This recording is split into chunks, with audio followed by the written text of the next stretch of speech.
আজ থেকে 3 দিন ব্যাপী ভূমি সেবা মেলার উদ্বোধন হতে যাচ্ছে। ভূমি সেবা মেলার উদ্বোধনী অনুষ্ঠানে সম্মানিত সভাপতি, উপস্থিত মন্ত্রিসভার সদস্যবৃন্দ, বিভিন্ন মন্ত্রণালয়ের সিনিয়র সচিববৃন্দ, ডেভেলপমেন্ট পার্টনার্স, সারা দেশে ভূমি মন্ত্রণালয়ের কর্মকর্তা ও সদস্যবৃন্দ, সম্মানিত সুধীবৃন্দ এবং সারা দেশ থেকে ভূমি মেলায় যারা অনলাইনে সংযুক্ত হয়েছেন, সকল উপস্থিতিবৃন্দ, আসসালামু আলাইকুম। ভূমি কিংবা জমি সংক্রান্ত তথ্য হালনাগাদ করা কিংবা খাজনা প্রদান, এইসব বিষয়গুলো সম্পর্কে ইতিমধ্যেই আপনারা আলোচনা করেছেন কম বেশি, তাদের কাছ থেকে আমরা জেনেছি, আমরা সকলেই কম বেশি তাদের কাছ থেকে শুনতে পেয়েছি বা জেনেছি। আমি আর সেগুলো আবার নতুন করে বলতে চাই না। উপস্থিতিবৃন্দ, যুগ যুগ ধরে ভূমি জমি সংক্রান্ত হিসাব নিকাশ এবং এসবের ভাগবাটোর একটি চলমান প্রক্রিয়া আমাদের সমাজ জীবনে বা পারিবারিক জীবনে। জগতের নিয়মে প্রজন্মের পর প্রজন্ম অতীত হয়ে গেলেও ভূমি জমি এটা থেকেই যায়। সময়ের পরিক্রমায় একই পরিবার হয়তো একই জমি বিভিন্ন শরিকদের মধ্যে বারবার বন্টন হতে থাকে। ফলে সঙ্গত কারণেই একই পরিবার এবং স্বজনদের মধ্যে বন্টন প্রক্রিয়া কিংবা বিক্রি সূত্রে জমির মালিকানাও বারবার পরিবর্তন ঘটতে থাকে। শুধু যুগ যুগ নয়, বলা যায় শতাব্দীর পর শতাব্দী ধরেও ভূমি জমির মালিকানা এইভাবেই নির্ধারিত হয়ে আসছে। আজ থেকে হয়তো 100 বছর আগে যেই জমির মালিক ছিলেন মাত্র একজন মানুষ, বর্তমানে সেই জমির মালিক হয়তো অনেক বেশি সংখ্যক মানুষ। এভাবেই জমি ভূমির মালিকানা শরিকানা যেমন বেড়েছে, স্বাভাবিকভাবেই জমির মালিকানা সংক্রান্ত পুরো প্রক্রিয়াকে রেকর্ডে রাখার জন্য ভূমি কর্মকর্তাদের দায় দায়িত্ব তেমনই বেড়েছে। মালিকানা, খাজনা, দলিল, খতিয়ান, দাগ, পর্চা, নামজারি, জমা খারিজ, মৌজা, সিএস, আর এস বা ডিএস, এই শব্দগুলোর সঙ্গে জমির মালিক মাত্রই কম বেশি পরিচিত সারা দেশময়। ফলে এইসব বিষয়ে নিজেদের মালিকানা হালনাগাদ রাখতে মানুষকে সংশ্লিষ্ট ভূমি অফিসে আসতেই হয়। তবে প্রযুক্তিগত উন্নয়নের সাথে সাথেই ভূমি ব্যবস্থাপনাও আধুনিকরণ হয়েছে। সেবা গ্রহীতাগণ নিজের জমিজমা সংক্রান্ত বিষয়গুলি বর্তমানে ঘরে বসেই অনলাইনে সম্পন্ন করতে সুযোগ পাচ্ছেন। এমনকি যারা অনলাইনে নিজের জমিজমার খাজনা প্রদান কিংবা প্রয়োজনীয় কার্যক্রম করতে সক্ষম নন, তাদের জন্য রয়েছে ভূমি সহায়তা সেবা কেন্দ্র। বেসরকারি উদ্যোক্তাদের পরিচালনায় ইতিমধ্যেই দেশের 61টি জেলায় বর্তমানে 893টি ভূমি সেবা সহায়তা কেন্দ্র চালু রয়েছে। এসব কেন্দ্র থেকে নির্ধারিত সেবা মূল্যের বিনিময়ে নাগরিকগণ সহজেই ভূমি সেবার আবেদন করতে পারছেন এবং সরকারি ফি পরিশোধ করতেও সক্ষম হচ্ছেন। পর্যায়ক্রমে দেশের প্রতিটি ইউনিয়নে এ ধরনের আরও ভূমি সেবা সহায়তা কেন্দ্র স্থাপনের পরিকল্পনা সরকারের রয়েছে এবং একই সাথে পাশাপাশি নাগরিকদের হাতের মুঠোয় ভূমি সেবা পৌঁছে দিতে চালু করা হয়েছে মোবাইল অ্যাপ, যার নাম দেওয়া হয়েছে, খুব সম্ভব অ্যাপটির নাম দেওয়া হয়েছে ভূমি। সম্মানিত উপস্থিতিবৃন্দ, আমি মনে করি ভূমি জমি ব্যবস্থাপনা যত বেশি আধুনিক এবং প্রযুক্তি নির্ভর করা যায়, জমি সংক্রান্ত বিরোধ সম্পত্তির পথও খুব সম্ভবত তত বেশি সহজ হয়ে যায়।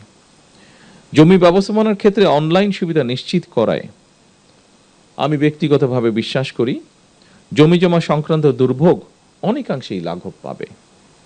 একই সঙ্গে জমিজমা সংক্রান্ত বিরোধকে কেন্দ্র করে ভূমি অফিসগুলোতে মধ্যস্বত্বভোগীদের দৌরত্ব কমবে ইনশাআল্লাহ। চলমান এই ভূমি সেবা মেলা আধুনিক ভূমি ব্যবস্থাপনা এবং নাগরিকদেরকে নিজেদের দায় দায়িত্ব সম্পর্কেও আরো সচেতন করবে। সম্মানিত উপস্থিতিবৃন্দ, দেশের জনসংখ্যা বৃদ্ধির সঙ্গে সঙ্গে একটি খুব গুরুত্বপূর্ণ বিষয় যে আমাদের মাথাপিছু জমির পরিমাণও কমে আসছে। ফলে জমির অর্থনৈতিক মূল্য যেমন বাড়ছে, তেমনি জমি নিয়ে বিরোধ, মামলা, মকদ্দমা এবং জটিলতাও বাড়ছে একই সাথে। অনেক ক্ষেত্রে এসব বিরোধ ব্যক্তি ও পরিবারের শান্তিও নষ্ট করার পাশাপাশি জাতীয় উন্নয়ন কর্মকাণ্ডেও প্রতিবন্ধকতার সৃষ্টির কারণ হয়ে দাঁড়িয়েছে। এমন বাস্তবতায় ভূমির পরিকল্পিত ব্যবহার, নির্ভুল রেকর্ড সংরক্ষণ এবং দক্ষ ব্যবস্থাপনা বর্তমানে সময়ের অপরিহার্য দাবি। উন্নত প্রযুক্তি ব্যবহার করে জরিপ কার্যক্রম পরিচালনার মাধ্যমে নির্ভুল ভূমি রেকর্ড প্রস্তুত করতে ভূমি মন্ত্রণালয় কাজ করছে। একই সঙ্গে ভূমি প্রশাসনের প্রায় সকল সেবাকে ডিজিটাল প্ল্যাটফর্মে নিয়ে এসে নাগরিকদের জন্য সেবা গ্রহণকে আরও সহজ, দ্রুত এবং কার্যকর করারও উদ্যোগ নেওয়া হয়েছে। আমাদের লক্ষ্য এমন একটি ভূমি ব্যবস্থাপনা গড়ে তোলা যেখানে ভূমি সেবা গ্রহণের জন্য মানুষকে আর অযথা অফিসে ঘুরতে হবে না, যা আমরা ভিডিওতে একটু আগে দেখেছি। সেরকম একটি পরিবেশ আমরা চাই, অথবা দুর্নীতি কিংবা হয়রানির শিকারও হতে হবে না।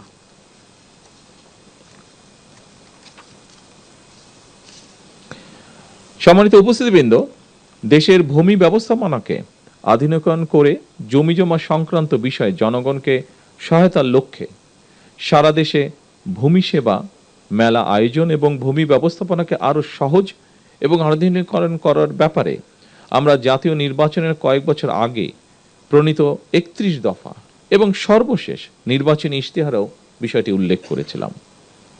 আজ থেকে সারা দেশে ৩ দিন ব্যাপী এ ধরনের ভূমি সেবা মেলার আয়োজনের মাধ্যমে সরকার জনগণের কাছে আরও একটি নির্বাচনী ইশতেহার পূরণ করতে যাচ্ছে ইনশাআল্লাহ।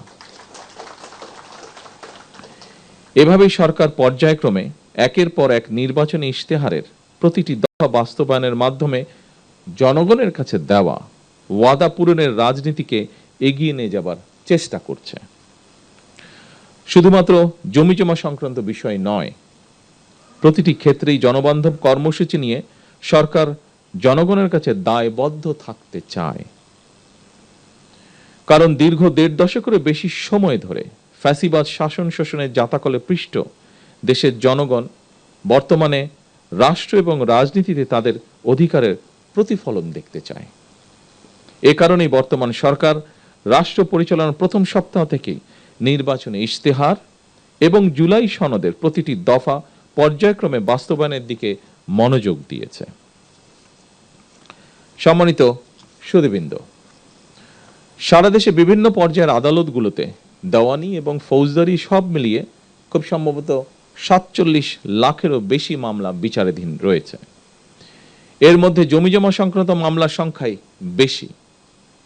সুতরাং এই মুহূর্তে সরকারের সামনে প্রধান প্রায়োরিটি হচ্ছে আদালতে বিচারাধীন মামলা দ্রুততম নিষ্পত্তি। তবে প্রচলিত আদালতের বাইরেও জমিজমা সংক্রান্ত বিরোধ নিষ্পত্তির জন্য গ্রাম আদালত কিংবা অল্টারনেটিভ ডিসপিউট রেজুলেশন এডিআর অর্থাৎ বিকল্প বিরোধ নিষ্পত্তির মতো আইনানুগ ব্যবস্থার মাধ্যম অবলম্বনের দিকেও জোর দেওয়া জরুরি বলে আমরা মনে করি। এতে একদিকে বিরোধ নিষ্পত্তিতে যেমন অল্প সময় লাগবে, অপরদিকে অনেক ক্ষেত্রেই বিরোধ হয়তো শত্রুতায় রূপ নেবে না। বিকল্প বিরোধ নিষ্পত্তির ক্ষেত্রে আলবার্ট আইনস্টাইনের একটি তাৎপর্যপূর্ণ উক্তির কথা আপনাদের সামনে আমি তুলে ধরতে চাই। তিনি বলেছিলেন, peace cannot be kept by force, it can only be achieved by understanding. বিশেষ করে জমিজমা সংক্রান্ত মামলা বা দেওয়ানি মামলাগুলো পর্যায়ক্রমে নেগোসিয়েশন বা আলোচনা,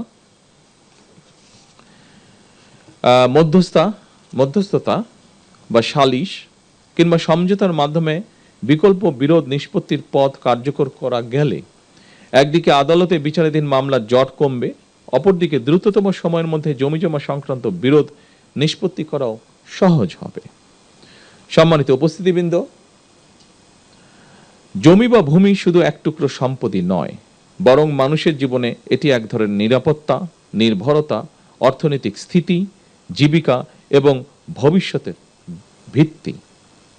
এই উপলব্ধি থেকেই জমি ব্যবস্থাপনাকে হয়রানি ও দুর্নীতিমুক্ত করার অঙ্গীকার নিয়ে জনগণের দোরগোড়ায় রাষ্ট্রীয় সেবা পৌঁছে দিতে বর্তমান সরকার কাজ করছে।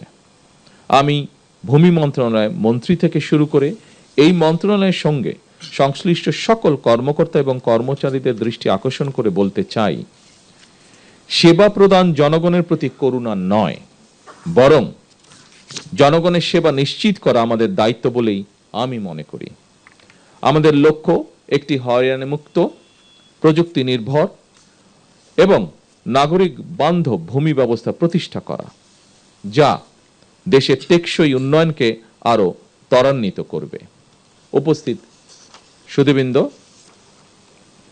কৃষি জমির অপব্যবহার সম্পর্কে আমাদেরকে অবশ্যই সতর্ক থাকতে হবে। কৃষি, অকৃষি জমি কিংবা এক ফসলি, দুই ফসলি বা তিন ফসলি জমির ব্যবহার এবং ব্যবস্থাপনা নিয়ে হয়তো অন্য একটি ইভেন্টে আমরা আলাপ করতে পারি। তবে আজ থেকে সারা দেশের সকল জেলা উপজেলায় শুরু হওয়া ভূমি মেলার মাধ্যমে জনগণ নিঃসন্দেহে উপকৃত হবেন। কারণ মেলায় ইনামজারি, অনলাইনে ভূমি উন্নয়ন কর প্রদান, রেকর্ড সংশোধন, খতিয়ান গ্রহণ এবং ভূমি সংক্রান্ত যে কোনো অভিযোগ নিষ্পত্তির সুযোগ থাকছে। অনুষ্ঠানে আপনাদের সঙ্গে যুক্ত হতে পেরে ঢাকা এবং ঢাকার বাইরে অবস্থানকারী সকল কর্মকর্তাবৃন্দের সঙ্গে যুক্ত হতে পেরে আমি আনন্দিত এবং গর্বিত। সম্মানিত সকল উপস্থিতিবৃন্দ, একটি আধুনিক রাষ্ট্র গড়ে তুলতে স্বচ্ছ, জবাবদিহিমূলক এবং জনবান্ধব ভূমি ব্যবস্থার বিকল্প নেই। আমি এই ভূমি মেলার সাফল্য কামনা করছি। আল্লাহ হাফেজ। বাংলাদেশ জিন্দাবাদ।